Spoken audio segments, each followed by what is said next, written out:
If you have made your kitchen a priority for creating a healthier space in 2025, you know that the pantry is a great place to start. So you might actually be focusing on your pantry to help reduce some of the junk food that's been left over in your house, or maybe just an opportunity to bring in healthier food. But what if I told you that there's an even bigger way you can improve your food storage? What if the health of your body wasn't just about the actual food, but it was also about the food it was stored in? As I walk you through the exact steps you need to take to improve the health of your pantry, you're going to see there are so many benefits that will spill out into other areas of your life. Not only does a healthy pantry benefit the health of your body, but it also reduces waste, improves the health of your home, and it can save you money all at the same time. Come along with me as I take you through step by step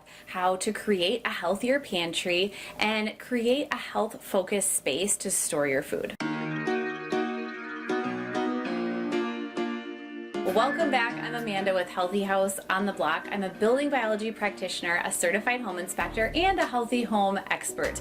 I am also a mom and wife, and I understand that the pantry can be a place that is constantly disorganized, filled with things that you didn't bring home, and a place that can actually be really unhealthy. So today I'm going to help you walk through the steps you need to take if you want to start trying out bulk items and how to store it in your own pantry. You're going to see that it's actually going to create a healthier space. It's going to help you get rid of microplastics and other toxins that are touching your food, and it's also better for your bank account. So transforming your pantry into a health-focused space really doesn't have to be hard, and it doesn't actually have to cost you a lot of money. I'm going to walk you through 4 steps that are going to take you from starting out creating a healthy pantry to how you even store the food in your pantry, where you buy it, all of the details. So why even choose bulk pantry items in the first place? Opting for bulk purchases minimizes the use of single-use plastics, which are often laden with toxins that can leach into your food. So by eliminating unnecessary packaging, you actually reduce the risk of introducing microplastics into your diet and decreasing environmental waste. Some top bulk pantry staples are grains and legumes. Items like rice, quinoa, beans, and lentils are excellent choices for bulk buying. They store really well and they're versatile in so many recipes.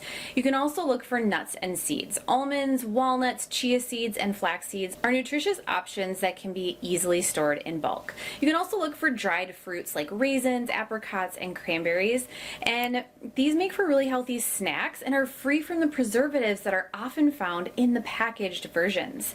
Spices and herbs are another item I love to look for. Purchasing these in bulk ensures freshness and allows you to buy only what you need and reduces waste. And then there's baking essentials like flour, sugar, baking soda, and other staples that can be bought in bulk to avoid the chemicals present in bleached or unprocessed packaged goods. So once you know what you can start swapping out or items you can start replacing in your pantry with healthier ones or more fresh options, the question becomes, how do I store these things? I'm sure we've seen pictures of beautiful pantries that have matching glass jars. That can get really expensive, so I have some ideas on how to use healthy materials without breaking the bank. So the first option is to store things in glass jars. These are non-reactive, they're impermeable. Glass jars prevent chemicals from leaching into your food. They're really ideal for storing dry goods and can easily be cleaned and reused. You can also look for silicone bags. Now, silicone bags should only be used in items that are room temperature or cooler. You want to look for 100% food grade silicone bags. These are perfect for storing snacks, nuts, and dried fruits. You can also purchase cloth bags. This would be great for items like potatoes or onions. They're a breathable cloth bag and they prevent moisture buildup and mold growth.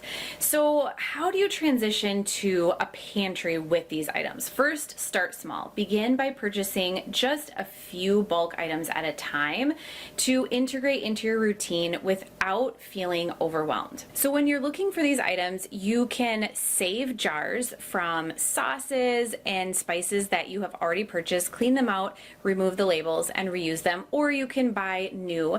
And when you start to buy new, just start small, buy a few at a time, and work your way up until you have the collection of items that you need. Hey, I wanted to share something with you really quick. One of the biggest complaints I hear all the time is that it's really challenging to know where to start when it comes to reducing toxins in your space. You want to start with what is going to have the most impact on your health and wellness, but where is that? The second complaint I hear is that there's just so much information out there, and so much of this information is actually opinion-based and not even supported by facts. This is exactly why I created my free ebook, and I would love for you to get your hands on a copy. You can just head to this link, Healthy House on the Block /ebook, to download your own copy. It is step by step the order of things that you need to do to get your house started, to start getting toxins out of your space, because nobody wants to live in a space where your body feels burdened, fatigued, and sick. No, we want to support it with our home, and this is exactly how you do it. So how do you even start shopping for these items? What do you need to bring with you?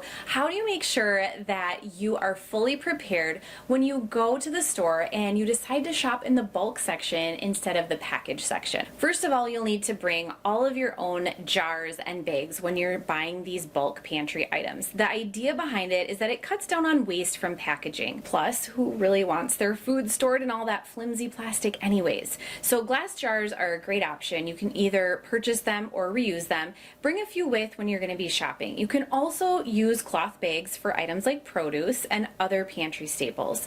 Now, if you're going to be buying liquids like nut butters or cooking oils, you have to have an airtight container that has a gasket within the lid to seal it up. You don't want leaks or spills on your trip home. And then finally, bring your silicone storage bags with you for nuts and dried, and make sure they're all cleaned up and ready to go to the store. So when you get everything home, you can start storing everything in your pantry. You can use labels and make it really efficient for you and your family so that you continue on with this really healthy habit. So keeping a pantry stocked with bulk pantry items means you'll have to get in the habit of labeling your products. Without packaging, it can be tough to know when you bought it or sometimes even what it is. My favorite way to keep your pantry organized is to have everything where you can see it. You can use turntables or lazy Susans as a way to be able to see all of the jars that you have in your pantry. The second thing is to know when you've purchased it. So you can either use chalkboard labels or an inventory list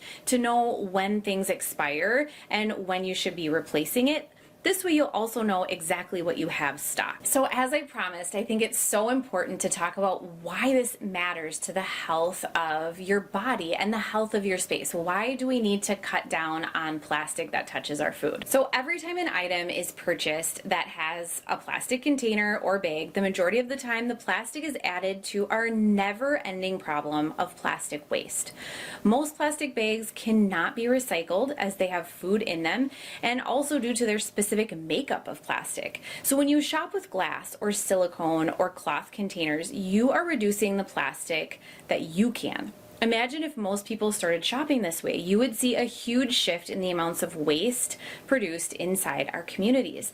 Plastic waste often ends up in wildlife habitats as well as the ocean, and this is where the bigger problem comes in. Animals and fish are consuming parts of plastic, which ends up in the poultry and the fish and other meats that we eat. Plastic is one of the more dangerous materials we have around our house, and plastic has been linked to an increased risk of cancer, birth defects, immune system dysfunction, and endocrine disruption, just to name a few.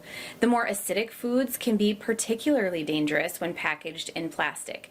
Typically, food that contains more acids leach more of the toxins from the plastic into the food itself. And let's be honest, the more packaged snacks and foods you have in your house, the more you're going to eat them. And if I've learned anything over the last few years of my life, is that prepackaged foods generally contain a slew of preservatives, preservatives, artificial flavors, and artificial colors. All of these are toxic to our health, and they're contributing to the overall problem with body burden. These additives have been linked to the problems in learning with children and have other side effects like aggressiveness, hyperactivity, and allergies.